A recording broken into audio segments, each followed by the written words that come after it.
اس پر میں نے غضبناک ہو کر اسے دپڑ سیر کر دیا۔ فنحاس نے اس گستاخی کا انکار کر دیا اور کہا میں نے ایسا نہیں کہا تھا۔ اس وقت اللہ تعالیٰ نے فنحاس کے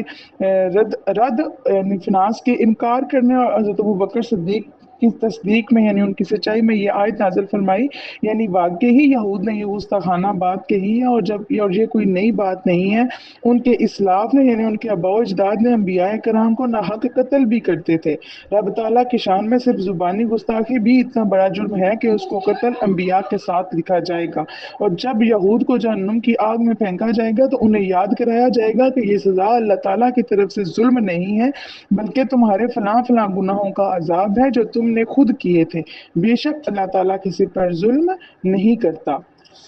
ذالکہ یہ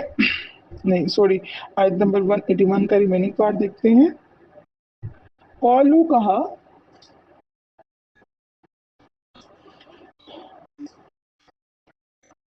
ٹیک اے منٹ جی، سنکتبو ہم لکھ لیں گے ماں کالو جو انہوں نے کہا، وقت لاہم اور نیز قتل کرنا ان کا الانبیاء انبیاء کو بغیر حق نہ حق ونقولو اور ہم کہیں گے ذوقو چکو عذاب الحریق عذاب آگ کا۔ ہم ان کا یہ قول ان کے نامہ اعمال میں لکھ لیں گے اور ان کے انبیاء کا ناحق قتل کرنا بھی، تفسیر دیکھ اور ہم لیتے ہیں ان کہ سے یہود کہیں نے گے کہ اب حضور چکو اکرم صلی عذاب اللہ علیہ وآلہ وسلم پر ایمان نہ لانے کا ایک اور بہانہ تراشا کہ اللہ تعالیٰ نے تو رات میں حکم دیا کہ وہ صرف اسی نبی پر ایمان لائے جو قربانی کا گوشت پیش کرے اور آسمانی آگ آ کر اس قربانی کو کھا جائے،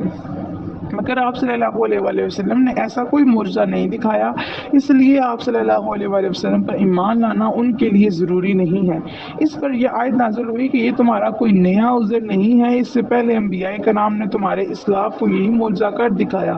مگر اس کے باوجود وہ ایمان نہ لائے بلکہ انہیں شہید کر دیا گیا، حالانکہ وہ اپنے دعوے میں سچے تھے تو وہ ایمان لے آتے اور انہیں شہید نہ کرتے۔ مطلب پہلے جو تھے یہودی، وہ یہ بات جو یہودی تھے وہ یہ کہتے تھے کہ ہمیں تو اللہ تعالیٰ نے فرمایا کہ صرف یہ معجزے کا بتایا گیا نا کہ یہ معجزہ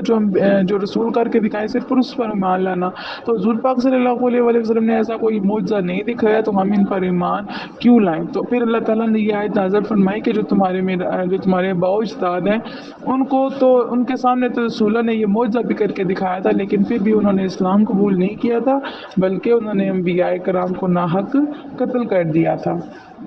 سنکتبو ہم لکھ لیں گے ماں قالو جو انہوں نے کہا، وقت لہم نیز قتل کرنا ان کا الانبیاء انبیاء کو بغیر حق ناحق ونقولو اور ہم کہیں گے ذوقو چکو عذاب الحریق عذاب آگ کا۔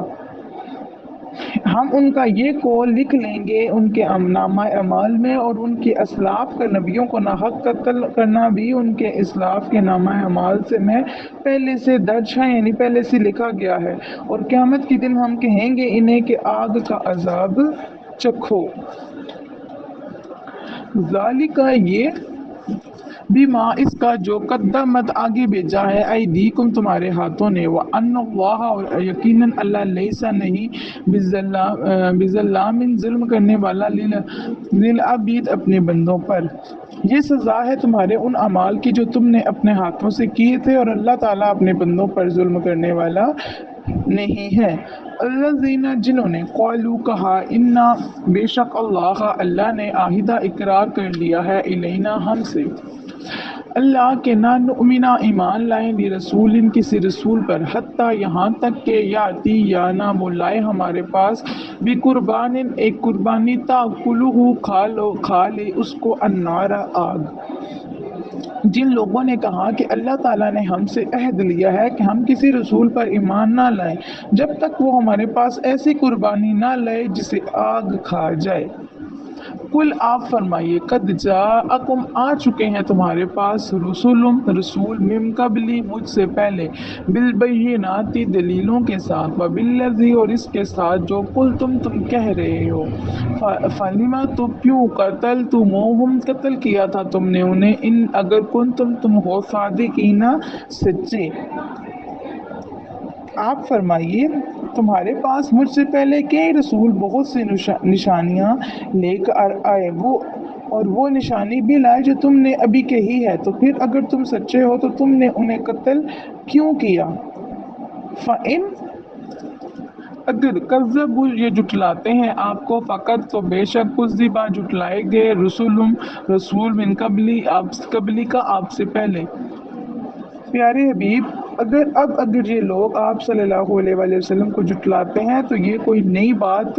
نہیں ہے۔ پہلے اس کی تفسیر دیکھ لیتے ہیں کہ منکرین حق کا شیوا ہر زمانے میں یکساں رہا ہے، یعنی حق کا انکار کرنے والوں کا جو رد عمل ہے وہ ہر زمانے میں ایک جیسا ہی رہا ہے۔ اگر آج یہ لوگ آپ صلی اللہ علیہ وآلہ وسلم کا انکار کرتے ہیں تو پہلے کئی ایسے رسولوں کو جھٹلا چکے ہیں جو اپنی سچائی کی روشن نشانیاں لے کر آئے تھے۔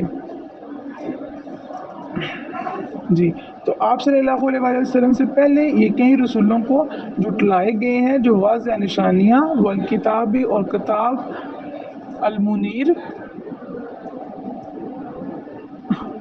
جی، والکتابہ اور کتاب المنیری روشن۔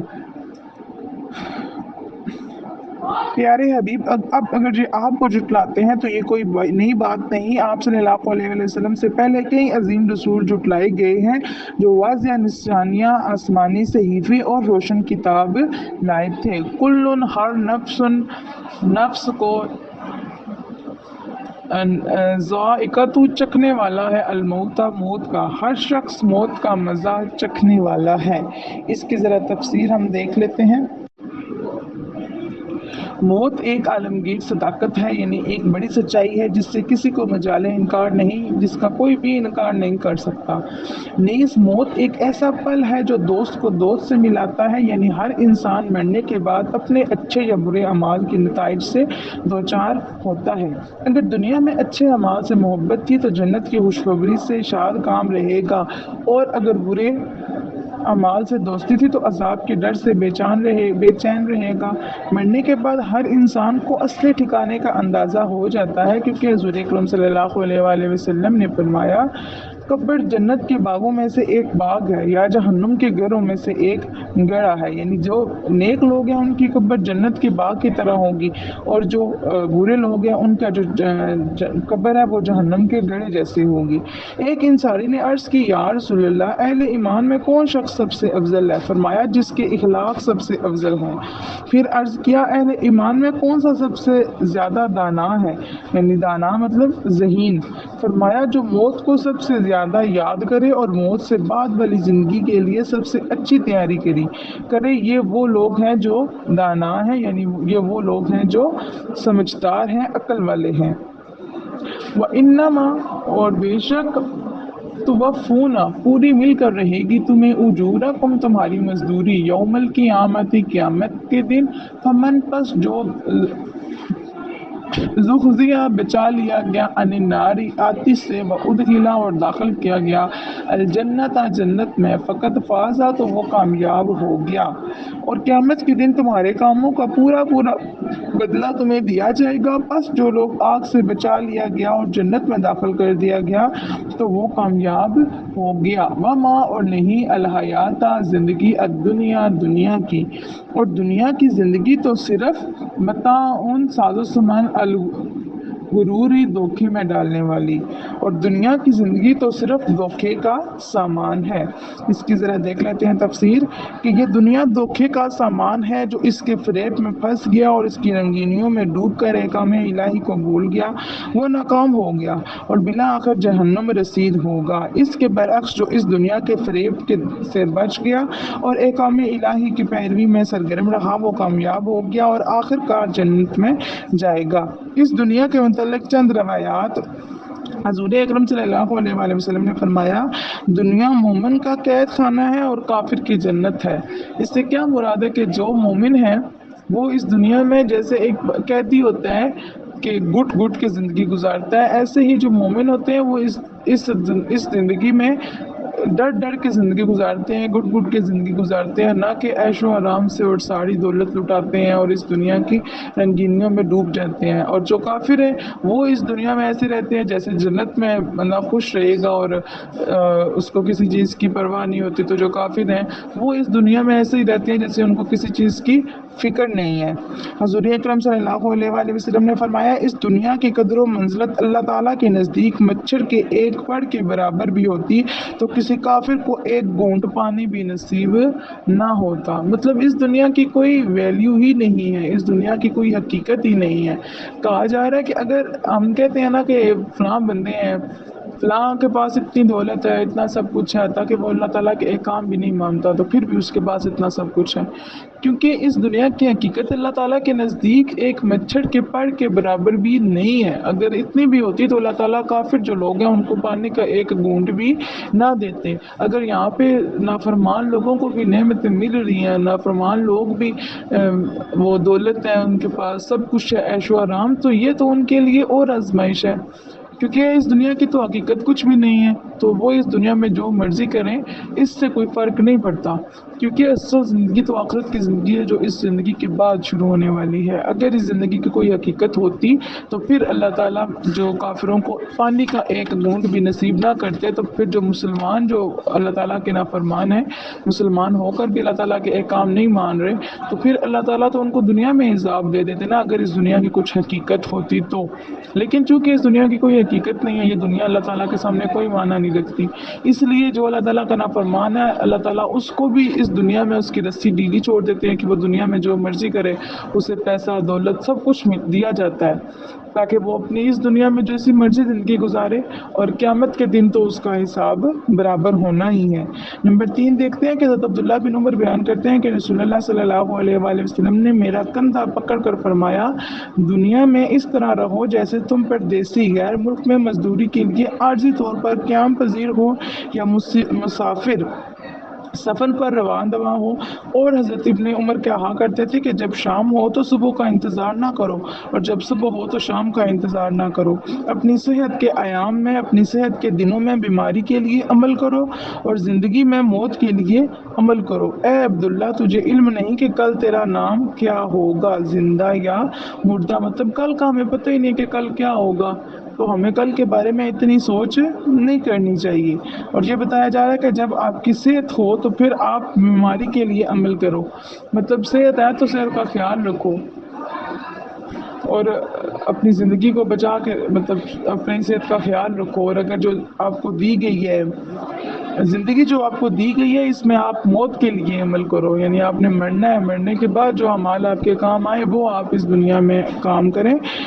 نہ کہ آپ اسی دنیا میں سب کچھ مطلب یہاں کے۔ اب اگر ہم دیکھیں تو یہاں کے جو ہم اپنے اعمال کو آپ دیکھ لینا کہ ہم اپنے جو اعمال کر رہے ہیں، کیا ہم آخرت کے بارے میں بھی کچھ سوچ رہے ہیں کہ نہیں سوچ رہے؟ تو یہاں پر تو جو کچھ بھی ہے وہ یہیں پر رہ جانا ہے، تو اپنی زندگی میں کچھ ایسے عمل کریں کہ جو آپ کو اگلی زندگی میں آپ کے کام آ سکیں۔ میں اسی لیے آپ کو کہتی ہوں کہ آپ کم از کم اتنا ضرور کریں کہ جو آپ پڑھ رہے ہیں نا وہ آپ کسی ایک بندے کو تو اپنے تھرو اس نیک کام میں شریک کریں، اس کو آپ خود پڑھائیں، مجھے کہیں میں پڑھا دوں گی، یا کسی اور طریقے سے کہیں اور سے اس کو یہ تفسیر کے پہ لگا دے کہ آپ تفسیر پڑھو۔ اصل کام تفسیر پڑھنا ہے، وہ جس مرضی سے پڑھیں۔ تو تفسیر جب ایک لڑکی یا کوئی بھی ایک بندہ آپ کے وسیلے سے سٹارٹ کرے گا تو وہ اس میں جو کچھ پڑھے گا، جو نیک عمل کرے گا، اس سب کا ثواب آپ کو ملتا رہے گا۔ جب تک وہ نیک عمل کرتا رہے گا تب تک آپ کو ثواب ملتا رہے گا۔ تو آپ نے ایک ایسا کام کر دیا کہ جو آپ کے مرنے کے بعد بھی آپ کے لیے اجر و ثواب کا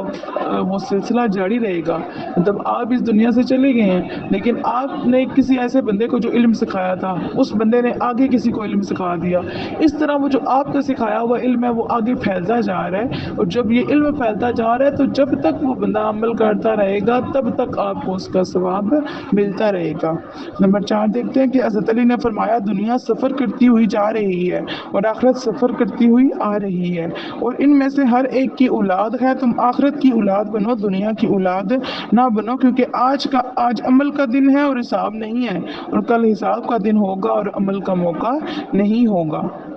یعنی آج ہمارے پاس وقت ہے، ہم عمل کر سکتے ہیں، آج ہے نا ہمارے پاس وقت، ہم اچھا عمل کر سکتے ہیں، اور کل حساب ہوگا، کل ہمارے پاس عمل کرنے کے کوئی وقت نہیں دیا جائے گا۔ اسی طرح حضرت علی کا ایک ارشاد یہ بھی ہے کہ دیکھنے میں دنیا بڑی نرم اور خوشنما لگتی ہے مگر اس کا زہر بڑا سخت اور قاتل ہے۔ امید ہے آپ کو یہاں تک سمجھ آ گئی ہوگی. باقی آپ کی طرف سے کوئی کوشچن ہو تو وہ آپ مجھے ان باکس کر سکتے ہیں. وما علینا الا البلاغ المبین.